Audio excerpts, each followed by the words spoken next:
Another episode today, Alex. And I think this is one where we need a... God, you increased your tone all of a sudden. Raised your Yeah, voice.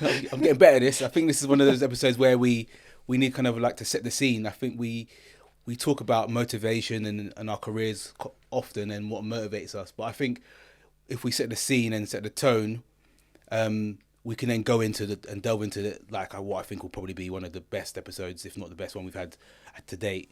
And so I set the scene. A young Alex. I mean, you've had more jobs than... Young Alex, you're not talking about now. No. You've had probably more jobs than a printer on a Monday morning. So prior to 15 years ago, you've had all these jobs, and then now you find this job, a role in compliance, and you've managed to carve and build a amazing career in compliance over the last 15, 20 years. What was it about, compliance that drew you to this to this industry or this sector or this profession? I mean, I don't think there was anything that drove me into compliance. I think with most roles, but in particular with compliance, you kind of end up there. I don't think anybody grows up saying, I want to be a compliance officer when I grow up, or I want to work in legal and compliance. I just think you end up here. I think you end up in this kind of role. And I think you stay because of what the role means. And I remember we discussed this before. Could I cut you off for a second though? Do you think that we can change that? I'll let you continue in a second, but do you think you said no one grows up? And this is very true because it'll be kind of the story in terms of what drew me to compliance. But I'm trying to change that. And I'm just thinking whether you think that's something that could be changed in terms of actually people wanting to aspire to have a career in compliance. Yeah, 100%. And I think you and I are testaments to that, how many times have we been interviewing candidates for roles, or we've been somewhere and we get some positive feedback in terms of, I've been with you many of times where people have said, oh, Ray, I've read one of your articles, or, I watched I heard you speak at a seminar, and you're the reason I want to be an MLRO or go down the AML route. So I think definitely we can attract people and encourage people to work in compliance. But I think it's voice went there. But I think it is a case of those people already have to have that want, that desire. Like I don't think it's something you can advertise the role and encourage people into the role. They've got to have that want, that desire to be there. And I would say, for me, like coming back to your initial question, is that I've stuck around in the role because of what it means to work in compliance. Like a lot of people think that compliance is about rules, and I disagree with that. I think compliance is about responsibility, helping companies, organizations understanding the risks that they face and managing those risks. And I think that when you're doing a good job and you stick around in compliance, you just get more and more used to that work, that actually I'm now responsible for a group of people or for customers or for an industry. And I think that's the motivation that keeps people around in the role. And what about you? Like you, again, I won't say back to your younger self and say that you've had a million jobs, but what drove you to the role that you have and to sticking around? So to sticking around, I think it's experiences. I think the experiences I've been fortunate to have in compliance, predominantly financial crime compliance, has given me that desire, that motivation to stay. On reflection, I would say what drew me to compliance would probably be my personality. I'm quite a rational person. I'm a person. Funny that it's your personality that drives me out of compliance. I'm quite a rational. I'm a very rational person, to the point where sometimes my wife will say, you need to put some more emotion on this. I will be very rational in the way I think, and I think it's a very good characteristic for a compliance professional. On reflection, and I think I've always been somebody driven by justice and fairness. Like I said, reflecting again. If I go back to my younger self, even when, as a kid in school, I remember a specific incident where there was a kid who was being bullied.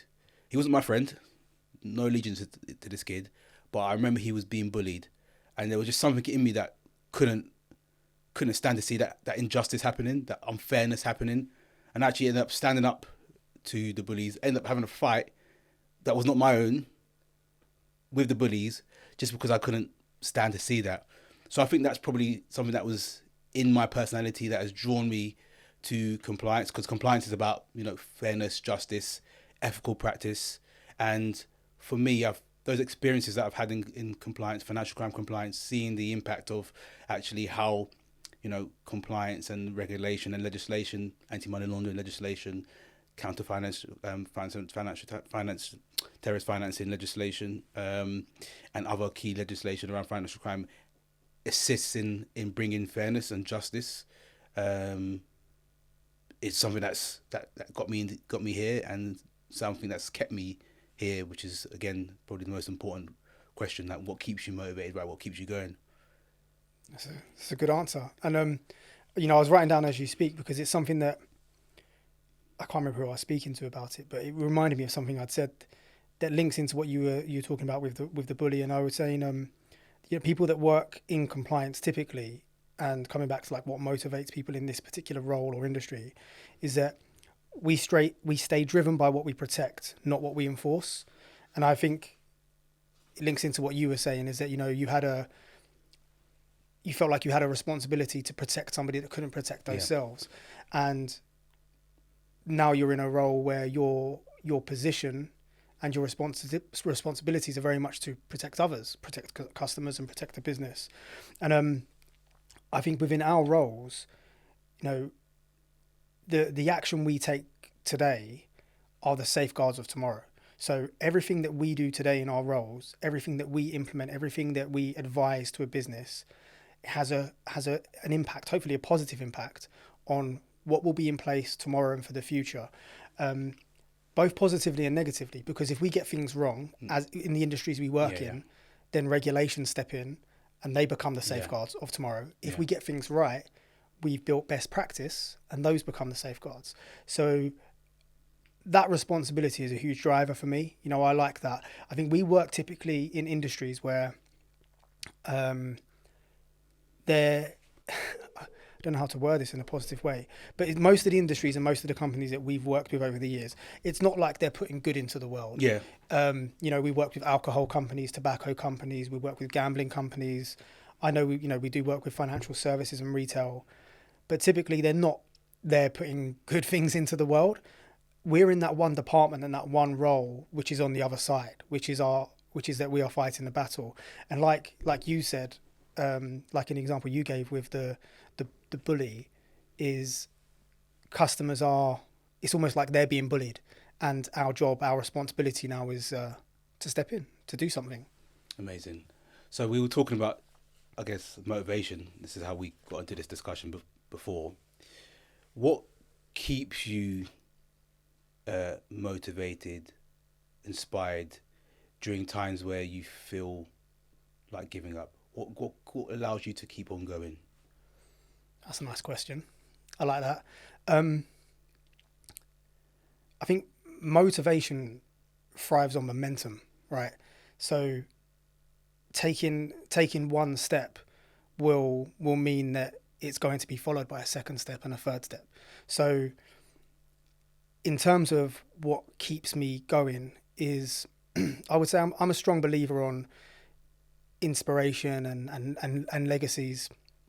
And I like the idea of what I'm doing is having an impact for others, hopefully a positive impact for others, whether it's, inspiring people to stand up, to speak up when they see injustices or when they feel like action needs to be taken, or whether it's just simply giving them inspiration to go further in their career.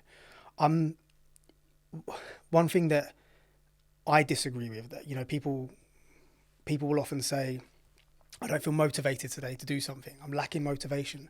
I just, for me, that's a strange thing to say that, because I don't think motivation is something that should be the reason you do something. And we had this discussion recently as well. I think it was around sports or around fitness.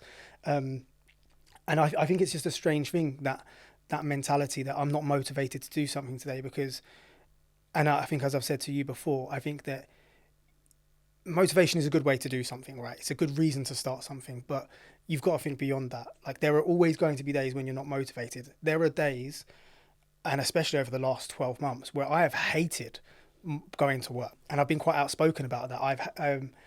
Because things have been difficult. Now, it would have been very easy to say, well, I'm not motivated anymore, but I'm very disciplined in the fact that I have a job to do. I have tasks that need doing, and whilst I might not be motivated, I am going to carry on because there are people that depend on me.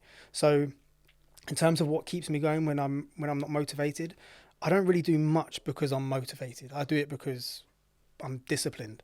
There is not many things in life that I do because of motivation. Like, I definitely don't want to get up at 5 So o'clock. would you then say? Would you then be of that opinion then that motivation is overrated?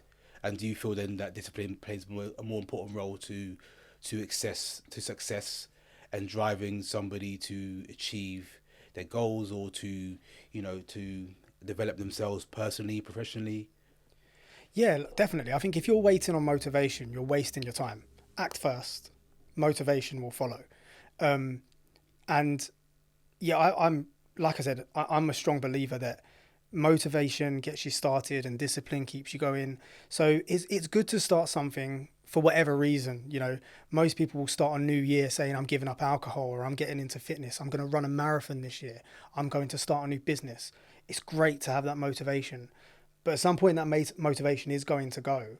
And you then have to have another reason to carry on. And that's where discipline Yeah. kicks in. For me, so motivation is definitely overrated. Yeah, there's a saying that discipline is the bridge between thought and achievement, right? And so I think for me, similar but maybe different to you, I think that discipline actually comes first. I think if you build discipline into your routine, if you build discipline, the characteristic of discipline, again, I think that discipline is not something you just find, it's something you build. And once you build discipline, you're able to become motivated in something because you're able to build the fundamentals and foundations of what it is that you need to do in order to achieve your goal or achieve what that target that is. And then constantly through that discipline, you're actually seeing elements of fruition But then in I'm just making a note. in what you're How doing. do you build that discipline? Um, it's a good question. It's a good question. I think hopefully it starts as young as possible. If you build in routines, if you build in an understanding, an appreciation that the most important thing is what you need to do, not what you want to do. Often a lot of people focus on what they can see, the visible, when actually the unseen is probably sometimes more important. People often focus on what they want to do when actually what you need to do is predominantly more important. And if you can shape someone's perspective like that, then it helps discipline grow within that individual. So then within the roles that we have and Yeah. the people that we work closely with, how would that be? How does that look? So in a compliance role and in MLRO, what would being disciplined look like, and how would that benefit someone in their career? I think in let's say in our career specifically, it's being disciplined allows somebody to understand things intrinsically better than another. So I always say one of the hallmarks of a good compliance professional is understanding the why of regulation, because beyond it being because of what the regulator says or the legislator says. If you can explain to another person and convey to another person the why within the regulation, like I said, through experiences, we've been fortunate to have the experience to be able to convey this, then you're able to convince, then you're able to showcase, then you're able to actually get people on board. And I think when you're disciplined enough to take time and look intrinsically in the motivation of yourself and the why you're doing something, I think that helps build discipline. I think there was a study actually from it. So Troy and Perry, a couple, I think like 10 years ago now. It might be a bit of an old study, but it actually surveyed a sample of the most highly successful people, and 92% of those attributed their success to discipline and routine. And I think Was this from the book you made me read? From the Bounce book? no, it's a different Okay. book. That's a good book, and I think anybody who's listening, if even if you don't have young children, but if you have young children, it's super important to take some time to read the book called Bounce. It's a super good book, but it's even better if you've got children because you can then use that book as a way to kind of build that discipline, build that the work ethic within individual. But I think, sorry, going back to your question around compliance, I think the discipline of having a routine, doing what's necessary each and every day, and I think one of the most important things is being disciplined enough to understand the why beyond just what it says or what the words say. You know, they say a picture paints 1,000 words. Yeah, somebody would always pay more attention to the picture than the words, and I think you've got to be able to paint a picture when you're conveying a message in compliance to somebody, and I think that can only come through discipline, being disciplined enough to actually go in and learn, go in and get the experience, go in and get the perspectives that's needed to have those conversations and have that knowledge and have that understanding where you can you can share things in a much more personal way with people. But then outside of the compliance department, then taking what you've just said there, how do you get that message across to others? Because I think it's quite easy, based on what you said there, the why. I think it's quite easy to motivate people within compliance on the why. The reason we do this is not because regulation dictates it. We do it because ethically it's the right thing to do. I think most people in compliance would agree with that. But then how do you transfer that to the wider business? Because it's normally the wider business, i.e. sales, trading, customer service, etc. It's usually the wider business who don't care too much about the why. I'm going to do what you tell me to do because otherwise we're going to get fined or I'm going to get in trouble. So how do you transfer that? How do you get them focused on the why as opposed to the what you need to do? You get them to feel and see and resonate with your experience. So for me, again, like I said, I'm fortunate. I've had experiences that I can share, which are able to convey in a much deeper way, in a much more resonating way to people outside of, let's say, the compliance sphere, of actually why is it important that we're doing things this way? Why is it important that we're... So let me take that then. Yeah. I don't work in compliance. Yeah. So sorry, firstly, apologies for interrupting you. But I want to take that. I don't work in compliance. I don't work in anti-money laundering. I'm just here to help the company make money. Tell me a reason why I should care. Tell me a reason why I should submit this SAR that you keep going on about, or this STR. What would you say to somebody? What story would you give that would make me resonate and want to focus on the why? A simple thing is that the impact you can have. It's like a butterfly effect. Like something that you do, you don't realize can have an impact that can save lives. So the fact that you've seen something, you've raised it, you could save lives, and it might be far fetched, but then that's where I'm fortunate. I can bring home some examples, some scenarios where this is real, and then from doing that, it more often than not actually resonates with people, and actually then they say actually this is, because when people feel valued, when you allow people to feel valued, then they take more of an active approach in what they're doing. There's more engagement in what they're doing. So if you show somebody their value, then they're more likely to engage in actually what you're asking them to do. And so that's what I try to do, make everybody see the value in actually what they're contributing to. And how would that look then? So again, it's like an interview, but that's, I would say, something that you could apply to a more junior member of staff or somebody that's focused in the day-to-day. One of the most difficult tasks is always getting buy-in from C-level, from UBOs. How would you make them resonate with that? Is it the same situation? In the same way. It's just a different approach. It's just that by them doing it, adhering or them buying into it, the positive impact they can have. Like I said, I don't like to focus on the negative impact. I always like to focus on positive impact. So I focus on actually, this is the positive actually of what we're doing. Yeah, if we do it this way, this is the positive outcome. This is the positive consequence of what we're doing, and that is a lot more effective in getting buy-in than you know looking at it the other way where the negative is this if we don't do it. Can you? I'm going to push you to Yeah, elaborate a little bit, but because I like, I've said before, I like the way you deliver training, and I like the way it brings out positive reactions from employees. So, can you elaborate a little bit more on, you know, you want me, you've come into my business, you've delivered training, you want me to go away and I see something that's a little bit untoward, you want me to submit a SAR, you want me to take action, fine. But I know I submit a SAR on that client, that's no longer my highest trading customer or no longer a VIP. So can you bring it to light a little bit? What would happen if I did submit a SAR? You're saying that it could have a positive impact. You know, you don't have to go into situations and go into the specifics of your past life, but what would that look like? I submit a SAR, as you've said, or I take action on this client and block them or whatever it is.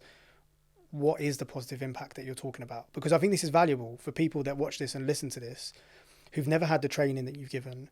I think it's a valuable lesson for them to understand what is the positive outcome that they can have. Because I think there are many, many people that don't know the dominoes, that when you tip that first domino of submitting a SAR, what happens at the end. yeah, And I think that's an important lesson. yeah. So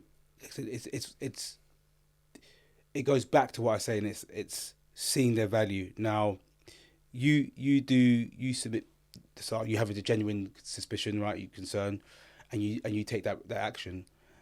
Then the butterfly effect happens. Now, you might say, well, it's just money. Yeah, a lot of people will say, well, fraud, financial crime is a victimless crime. It's money, but actually, 99% of crime is acquisitive. So it's been done to acquire money, and there's always a predicate offence behind that. You know, there's some crimes, heinous crimes like child sex exploitation, human trafficking. Drug trafficking, arms dealing, all these kind of things, and by you having that, taking that step, you're allowing people to take the next step, and another person to take the next step, to the point where they're able to stop somebody getting human trafficked. They're stopping somebody being sexually exploited. Somebody, potentially not then becoming victim to drug trafficking or experiencing the harms of drug addiction.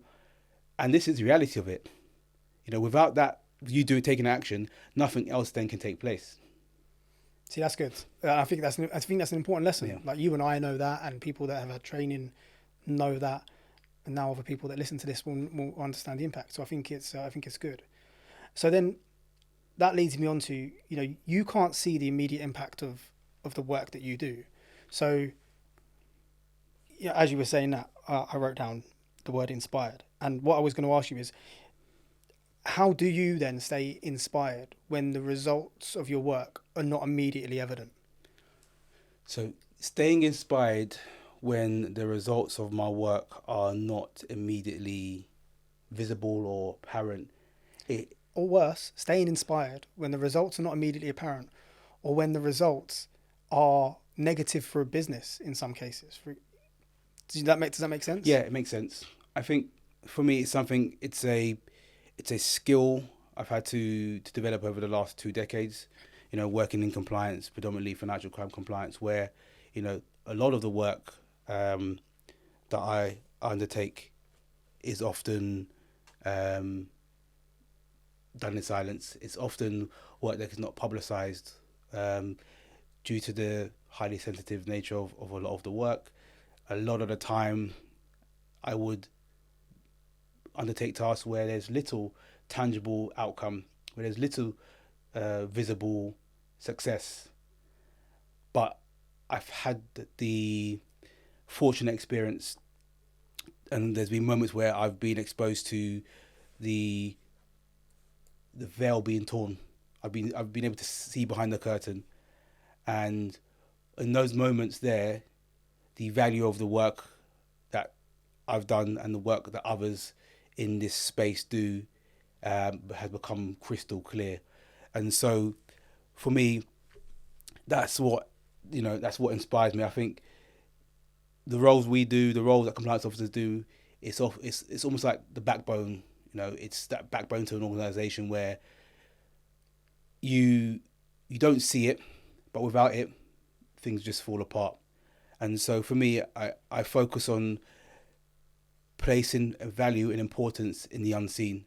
A lot of people will focus on what they can see and placing value on what they can see, but I've learned over time in my work and in my personal life to place value on on the unseen. It's like almost like that kind of fitness. We go back and we just laugh and joke about fitness because we're a bit fitness fanatics, but it's almost that that activity daily that you take place. You might not see it after the one day, you might not see it after 1 week, you might not see it after 1 month, but that continuation of your work will ultimately have results, even though it looks unseen for a lot of period of time. So for me, I've come to appreciate the unseen, and with compliance, it's like the quiet success.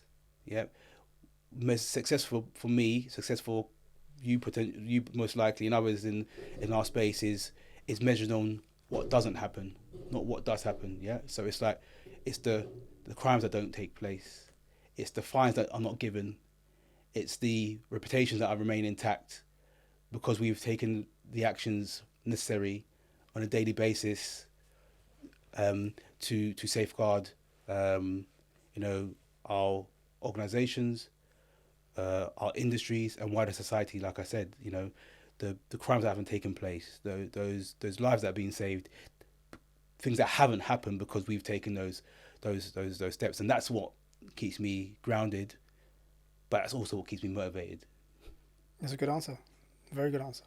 So, and I would agree for the I was most going to say, part. what about you? Because I feel like I've been interrogated today. And what about you? What was your thoughts and kind of what keeps you inspired? I think we even started on that question for you. I don't know if you even answered that question about what keeps you inspired in times where you feel like giving up. Yeah, I think you used the word motivation Did I say the first motivation? time. Okay. I mean, inspiration, motivation is a bit of a crossover. I would say, you don't have to be inspired to take action, but if you take action, it will inspire you and others. And I think we live in a time and we work in roles where there is an expectation that when you're working on a project or on any task, that the impact of what it produces is meant to be almost immediate. Now, that's not the reality of the work that we typically do. And I would say that when you're working, particularly in compliance, it's not about the quick wins. It's not about quick success. It's about showing up every day and fighting the small battles, because it's those smaller obstacles and those smaller challenges that and conversations that we have on almost a daily basis with different departments that will paint the picture of what compliance looks like within a business. So I would say that I don't look for inspiration, similar to motivation. I don't look for inspiration. I, just carry on. I'll just do my job. And then my hope is that will inspire others to support me, to work with me. I look at the teams we work with and the feedback that I have from them and the relationship I have with them. And I would say that I hope they don't learn everything from me and they don't pick up on all of the things that I do, because I realize that I am outspoken sometimes. I don't respect anybody that doesn't earn my respect. It doesn't matter your role in any company. I treat everybody the same. It doesn't matter what your role is. I'll treat you the same with the same respect. You have my respect, but when you lose it, that's it. It's gone. I hope they don't learn those lessons from me, because those sometimes can be a problem. But I do believe that the fact that I show up every day, no matter what's going on, no matter how bad yesterday was, it could have been the worst day. We could have been working with a company that's received a multi-million-pound fine, that's been told that they might have to close their doors in 6 months' time, that they've got an audit looming over their head, that the merger they were planning is about to fall through. It could be a really bad day in the office, but I'll show up the next day. I'll carry on. You won't know that yesterday was a bad day. I'm not going to show you that it was tough. I'm just going to carry on. And I think that's where I get inspiration and motivation, is that it comes when I carry on. Does that make sense? Yeah, no, it makes sense. It makes sense. So I've got, you've said, as you've been talking, I kind of had, there's two questions that come into my mind. So I'll go on the first one. So with that being said, then would there be anything, do you think, to your mind that will cause you not to show up? No. Um, I don't think so. I mean, Or not to be inspired enough to show up? no, because I would show up anyway, Okay. and then the inspiration would come. You know, like I said before earlier on in the conversation, right, there are times when I hate working, where I hate my job. There are times when, but then I liken that to anything. There are times when I hate going to the gym. You know, I'm not the strongest person or the fittest person, but I'll carry on going anyway because I know it's good for me. And it's the same with work and working in compliance. You know, I love working in compliance. I don't know why. You asked me in the beginning what attracted me to compliance. I don't know. I just know that now I love my job. I love working in compliance. I love helping companies. I love developing team members. What would be the one thing then that you would pinpoint as enjoyment, or as you enjoying the most in your capacity? Bringing up people around me. That's my number one. I really like when I see people that I've worked with move on in their career. It's a really nice feeling. I can't put like a specific reason why, but there are some people that I've worked with over the last, say, 10 years who I've really enjoyed working with and really enjoyed mentoring. And then I've seen them go to other companies or go and work somewhere else and really progress their career. And I chat to them on a regular basis. And I love that. I love the fact that I've had a bit of an impact on them. They're now financially better off. They've got a better life with their families. I like to think that I've had a bit of a positive influence on their life, not just their career. So that for me is the number one thing, like knowing that I work with people that I develop them and help them. But likewise, I don't think most people that I work with realize how much I get from them. Mm. I take Yeah. things like from you, from everyone we work with. I take things. I get rid of a lot of crap Yeah. that people do as well, but I take a lot. I take a lot Yeah. of inspiration from the people around me. No matter what level they are, no matter what role they are, I'll take a lot of inspiration from people. Yeah. So, yeah, that's the number one. Cool. What about And, you? Good question. I answered to you. I'm flipping it now because you keep making me answer questions. I think, 'cause I don't want to give the same answer to you, so that's the truth. But I think being somebody who can inspire is probably what I enjoy the most. Somebody that is able to inspire others to see things from a different perspective. I think perspective is so invaluable. I think perspective, it trumps skill. I think with perspective, you're able to build experience. With perspective, you're able to build understanding. You know, skill gives you knowledge. Perspective gives you experience. Perspective gives you, what's the word I'm looking for? Perspective gives you foresight and insight. And for me, that's something that I feel that I enjoy doing every day, is bringing.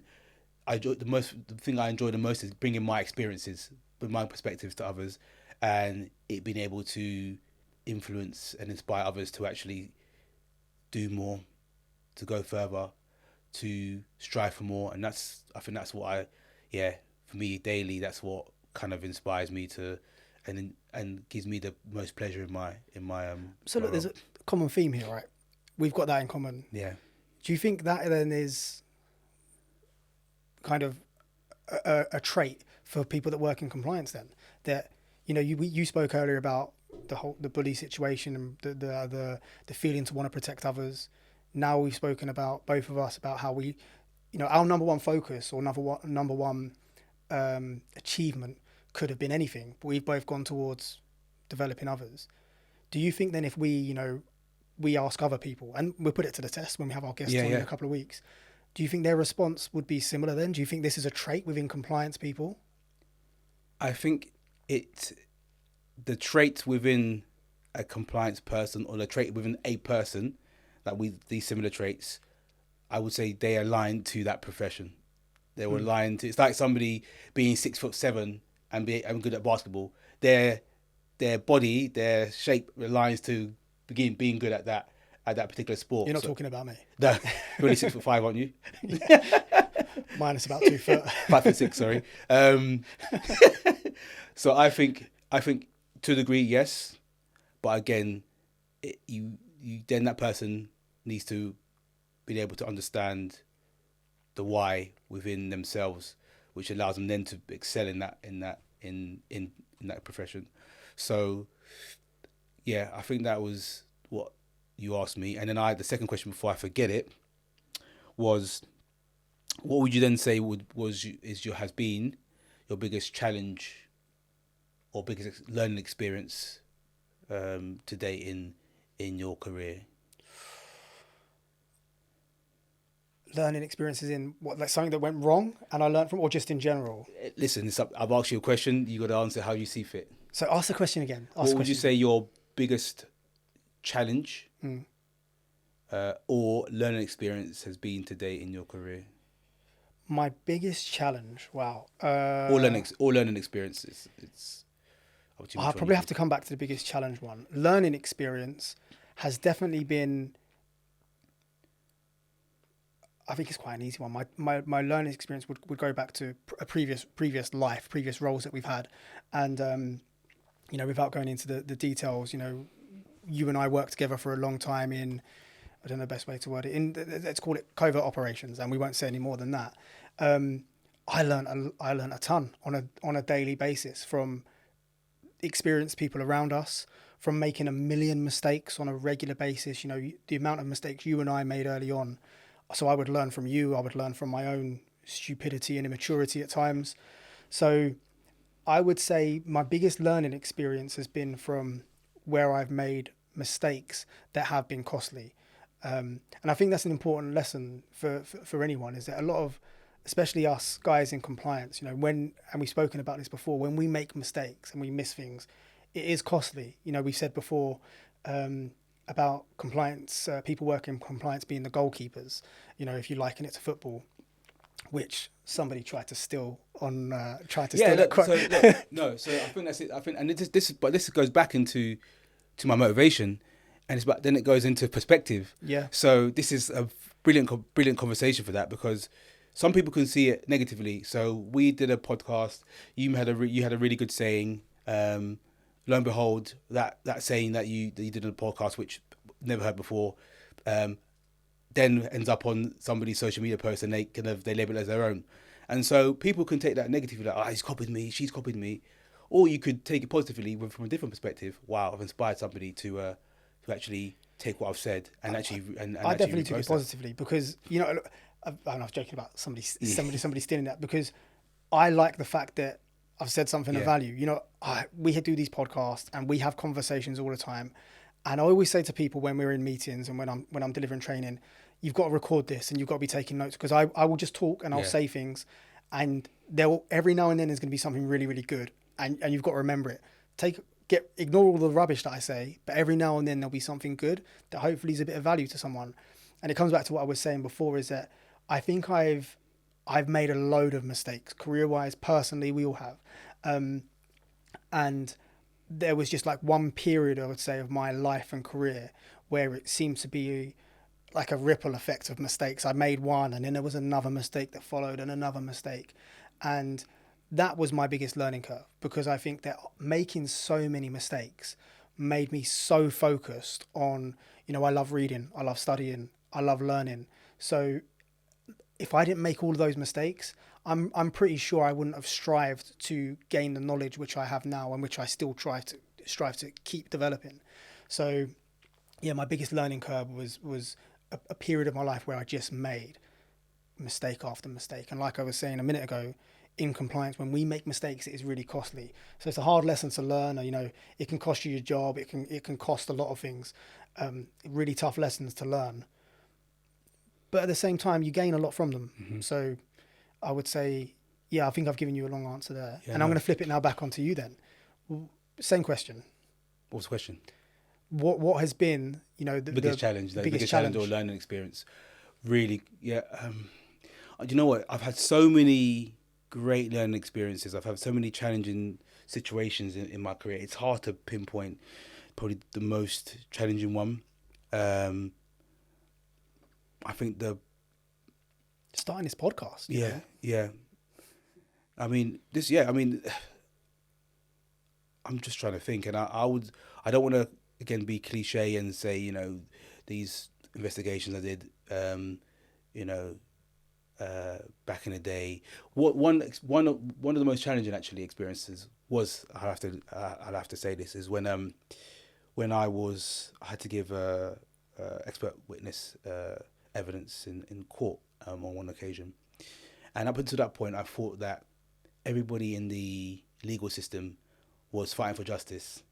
I thought the prosecution, defense, the law judges, everybody was out for justice. Everybody was out for the fairness, until the point where I got cross-examined, and I realized that the guy, the defense counsel who was speaking to me like just normal pleasantries, as soon as it was time to cross-examine, was doing all they could to make the jury, make others question my competence. Well, their job is to discredit you. Yeah, to discredit me, and then that was probably the most challenging or the biggest learning experience where I realized actually this is not what I thought it was. So that's probably an experience I remember, because it almost dawned on me in the dock. I was in the dock giving this evidence, and it dawned on me that wow, this Up is there, not gripping the rails. It's not about fairness. It's not about justice. It's about doing what I can do for my client. And so that would probably be the biggest learning experience I can remember. Tough times. Yeah. So we talked about motivation and stuff, and I think we always like to give our perspective and kind of some advice to people listening. What would you then give as some advice to people, either whether it is in the space of compliance or whether just in generally, to allow them, inspire them, and to enable them to remain and stay motivated? I know we said, we prefer discipline to motivation, but if we couple them for the purpose of this discussion, what would you say then? What would you give us some advice? You know what? Somebody I used to work with here, I wouldn't say lacked self-confidence, but they would support and bet on others before betting on themselves. And about 6 months ago, he was applying for I can't remember if it was head of compliance or a chief compliance officer role. It was something quite high up, and he hadn't done the role before. And me and him were talking over. We had a couple of phone calls, and then we were exchanging messages over WhatsApp the day before his interview, and he was doubting himself now. And I understand, like, it happens to anybody when they're going into an interview. And I sent him a message, and when I was talking to him yesterday about the topic of this podcast, he said to me, he's like, well, the only reason I'm in this job that I've got now is because of your message that you sent me. And he sent it to me yesterday, last night. I want to read it out, because he was like, read it out for me, because this is what helped me and motivated me. And I saved it, but now I've lost it. And I don't remember sending it to him, but when he sent it back to me. So this is what I texted him. This was the day before his interview. And I said, I don't know if I should go through the whole text, but I said, listen. Yeah, leave out the. Yeah. I said, listen, mate. Sometimes the biggest risk you can take is betting on yourself, and that's exactly what you need to do. Believing in your vision, your skills, and your ability to rise above challenges isn't arrogance; it's confidence. There are going to be moments of doubt, but just remember, the ones that achieve success and greatness are the ones who refuse to quit when it gets tough. Backing yourself means putting in the work, staying consistent, and being your own biggest supporter. If you don't believe in you, then why should anybody else? It's not about waiting for the perfect moment or someone else's validation. It's about trusting the process, owning your journey, and showing the world what you're made of. The path might not always be easy, but every step forward is a win. Keep going, keep pushing, keep betting on you. You're worth it. P.S. I still think you're a dick. So that's what I sent him. And now I'm not saying that was the clincher, but he went on to he got the job. But he was saying to me, like, when we were chatting yesterday, that message literally filled him with confidence, because he said, you know what, you're right, because I don't need these guys to tell me I deserve this job and give me the job. I think I can do the job. I'm going to back myself. And honestly, he's so confident now. Like, you know him. I won't name names. He'll be on the podcast soon, but he. So I would say to anybody that wants to, you know, wants looking for motivation, looking for inspiration, bet on yourself, Yeah. back yourself, because I think we find it really easy. Everybody finds it really easy to push others. You know, someone's down, someone needs help, someone needs a bit of inspiration. I think we all find it quite easy to say something, to give somebody a pick me up, to give someone a nudge, to say, you can do this, you got this. But we don't do it ourselves. We don't bet on ourselves enough. And I think that's just an important message Yeah. to remember, to back yourself. Yeah, and I always, and that goes into kind of something similar to what I say. I always tell people, place value on your experiences. Not enough people place value on their experiences. We always think about skill or qualification, which are important, but you can teach skill, you can't teach experience. So you have to place that value on your experiences, and that's where you're able then to stay motivated and stay inspired, because you actually realize, actually, I have value.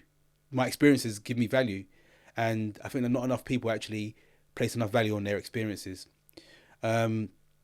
So yeah, I think I would also say, in terms of kind of staying motivated or staying inspired, is similar to the discipline. It's just building structure in the chaos. I know it's hard, but being able to build structure in chaos, especially in our industry, especially in compliance or financial crime, where things are often chaotic, as you know, no less so than when there's a regulatory assessment coming your way. But if you're able to build in structure into your day, you're then able to have clarity, and that clarity then will allow you to be disciplined, and that discipline will then allow you to build a motivation to complete those tasks. And then, as you see, those tasks will bring outcomes, whether it's seen or unseen outcomes, and then it's a kind of, like you said, a ripple effect. Then you are intrinsically, you're just going through the motivation, because things have to start from within. Your feet will only take you as far as your heart will go. So if you are internally, what I mean by that is, if you're internally motivated within, in the heart, then you can go a lot further. So This podcast has taken a yeah, turn. I think that's just something that I've just have used to allow me to get where I am today. And I'm a person, like, I love when people copy me. You know, I take it as a compliment. So the more people that copy me, you know, hopefully, the better. So yeah, I think that's just, when it comes to inspiration, I think it's just, yeah, go back to what I said, just learning how to value your experience and your experiences. And I think, like, I always say, like, compliance isn't rocket science. It's I not. know you It's, had I know. I had this conversation with someone who thinks a lot of themselves in a compliance officer, and he got really annoyed when I said it, because he was like, "Oh, you're discrediting our our work and discrediting our role." But it's not. Compliance is not rocket science. And when I'm looking to work with people, when we're recruiting or I'm meeting people, I really don't care about too much about, what they can tell me about laws and regulations and what I should and shouldn't do. I care about their character. That's the number one thing, is that I care about your character, because when the laws and the rules aren't clear, it's your character that is going to make a difference. It's your character that will determine how you work with others. Because I think that's one of the most valuable skills, is that, I say skills, it's one of the most valuable traits that somebody can have. And it's so simple, is just be a good person. Be a good person, because it goes a long way. Because when you make a mistake, or when things go wrong, when you don't know the answer, people always remember you're a good person, and they'll have your back and they'll work with you. Do you think that, sorry to cut you off here, because I know I'll forget it. Do you think then that the career you've had this long in compliance has shaped your perspective on character, has shaped your perspective on values, work and ethics? Do you think that do you think you'd have a different perspective potentially on character if you wasn't in this space for this long? I don't know if my role has changed my perspective on ethics and character, or my perspective on character and ethics has changed the way I see the role in compliance. I don't know. It's a really good question. I think that when I look at other people who I'm working with, whether they're in compliance or just in wider business, I I look at their character and I look at their approach to ethics more than I do their knowledge and their understanding and their interpretation of laws and regulations. I look at their character first and who they are. So, but I don't think that's been shaped by my career. I'd like to think I've always been that way. I don't know. What about you? Do you think that? Same question. Then do you think that being an MLRO, being an AML manager, being someone who is so knowledgeable in anti-money laundering and all things financial crime related, do you think that shaped your character, or has your character shaped your role? I think going back to, like I said at the start, I think looking back at it in perspective, I would say upon reflection that actually my character has shaped my views on ethics in compliance or in financial crime space. I would say, rather than the work shaping my values and my perceptions or my views on character and ethics. I would say that. Yeah, I think. Yeah, yeah. Reflection. I would say that. Yeah. Yeah, going back to the story you told about the bully, I would say definitely in your case that is clear which has shaped which. And I think this is meant to be about this topic of discussion on this episode was meant to be about motivation, but specifically I know it's Compliance Chronicles, but it's for anyone in any role. And I would, so my I suppose long-winded way of asking a question is, people outside of compliance then that listen and watch the podcast, because funny enough most of our feedback and responses have been from non-compliance people. Do you, coming back to what you said a bit earlier, but do you think that if they don't have those characteristics, that ethical approach which we've just spoken about, do you think then they should steer clear of a role in compliance? I wouldn't say they should steer clear. What I would say is, goes back to my experiences. If you want to work in compliance, which I think actually one of the reasons why I was motivated to do this is to actually get more people with different experiences. I think, like you said, that we're evolving in the time. It's 2025 now.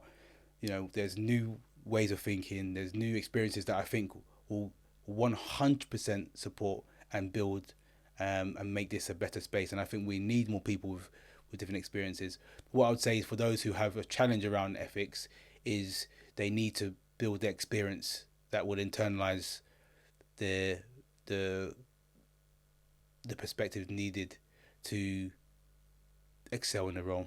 Because again, it is about fairness, it is about justice, it is about doing what's right beyond just somebody telling you. If you tell your child, do this because I say so, you might get a lot of pushback. If you were able to convey the why behind you, where you're telling your child to do something, you're more likely to get by. And I'm not calling compliance professionals children, but if you kind of take that as I've said the same example before, very similar one, where I've said treat compliance in a business, treat the wider business like children, in a sense that, similar to what you've just said, you can tell them what to do and they will do it in front of you. But the moment your back is turned, like a child, they're going to find a shortcut, or they're going to find a different way, or they're going to do something they shouldn't do because they think you're not watching. But if you teach them why they should do something, the principles behind it, and give them the understanding of why I should do this, they will carry on that behavior even when your back is turned. So I normally use that example because kids are like that, right? They'll do what they say in front of you. Yeah, I won't eat that chocolate. You go upstairs. Yeah, that chocolate's getting eaten because you haven't told them why they shouldn't have it. You shouldn't. I laced it with poison, so don't touch it. And I would agree with that. I think it's it's a good point. And the other thing I was going to ask you, it just come to my head, is so for people that in compliance or not in compliance, they're working in a business where they can't see the immediate impact of their role, coming back to what I've said earlier. They're also at the same time getting a load of pushback on things that they want to change. They're also at the same time getting blamed for things going wrong. Why should they turn up tomorrow? Wow, good question. Look, again, it goes back to having that motivation intrinsically, okay? Because it criticism shouldn't define who you are. The unseen of your work today shouldn't define what you aspire to. There's a saying, right? It's you can sacrifice the small pleasures of today for the riches of the future. So a lot of people will focus on what they can see today and actually miss out on a bigger achievement in the future. So I don't think that criticism should be a reason why people are not as motivated or not disciplined enough to show up tomorrow. Because if you have the understanding of why you're showing up inside of you, then that will allow you to overcome that. So I will say, it's like I said, it's kind of a cliche, right? But I think you always need to find the meaning from within. You know, I remember actually before getting into compliance, I graduated, and I actually did and it's quite funny actually story. I did a module in company law, and one of the modules was was a compliance module. And funny enough, it was a lecturer actually who identified it in me first. He said, Ray, I think you should think of a career in compliance. This was like 2005, 4. So What was compliance? nobody knew. I didn't even know what compliance was. It's like, it's a bit of a boring. He actually said this. It's a bit of a boring job, but you earn quite good money, like 50, 60,000. I was like, nah. I want to be an investment banker, because my motivation was extrinsic. It was the fact that actually I understood that that investment banker made hundreds of thousands, and so I wanted to go and do that. Anyway, the financial crisis happened. My investment banking job went, and actually ended up looking for a role in compliance. And actually since then, the motivation has been a lot more intrinsic than extrinsic, and it's allowed me to shape my career over the last 15 plus years. So, like, as cliche as it is, I think you always have to find that motivation from within. It's a good answer.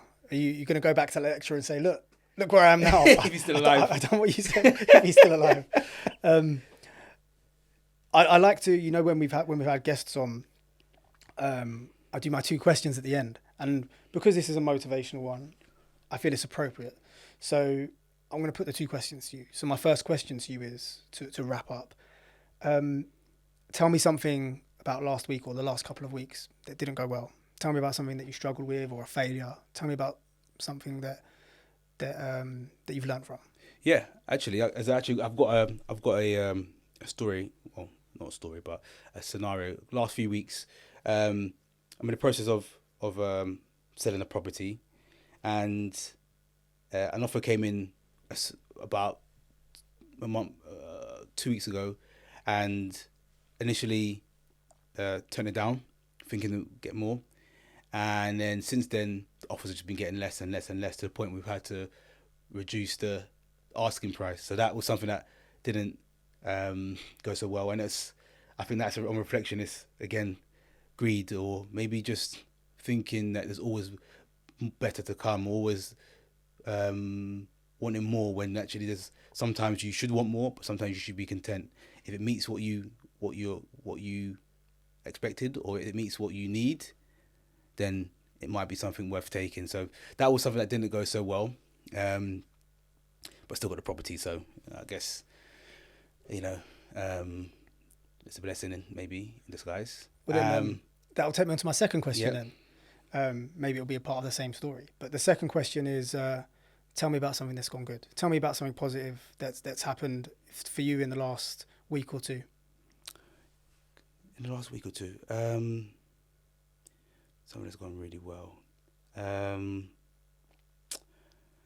count every day as a blessing, so it's hard for me to kind of pinpoint something in the last day or last week or so. Let me just think about it. Let's have a look. Well, actually, we can even talk about this podcast. So, in the last week or so, we've been able to get some sponsorship. This is something that we would never, in our wildest dreams, would have thought would have come so soon into our podcast journey. And we've had, people reaching out to us to sponsor the podcast, and there's something that's definitely gone better than expected, should I say? So I would say, say that. I would agree. I think that's a good one to end on end on a positive. Thank you for that. No, it's been a pleasure. I think this has been amazing. Again, these are kind of conversations like I keep saying we have all the time, and then it's just a pleasure. I just feel blessed and fortunate enough to be actually out here sharing it and for others to listen. So yeah, guys, thank you for listening. Thank you for watching again. Please do remember to like, subscribe, and comment. We really want to actually, like I said, take on board comments of actually topics and things that you would like, myself and Alex and maybe our guests to discuss. Things that maybe we probably may not have if you guys want to suggest them. So yeah, please keep your comments coming in. We look forward to speaking and doing another episode. Yeah. Yeah. Good way to wrap it up. Yeah. That went good.